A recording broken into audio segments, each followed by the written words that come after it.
Здравейте на всички! Това е морската, а това е Миташкия. Но ние сме тук, за да се запознаем с морската, не Миташкия. Затова, къш от тук, Миташки, нямаш работа. Да преминем към морската. Морската е много пекана.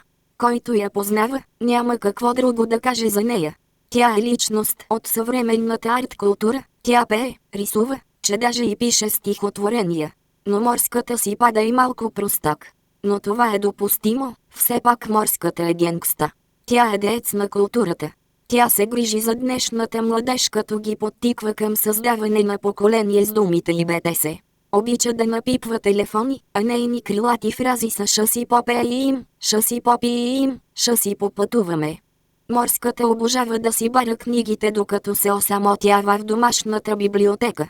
Също така може да познаете морската, ако чуете да се дрънчат китари, укулелета и най-вече да звучи Ник Кейв.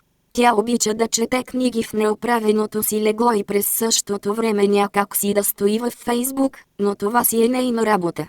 Морската най-обича да рисува корове. Те са величие за нея. Миташки, махай се от тука, вече си изгонен, като чу за корове и веднага се появи.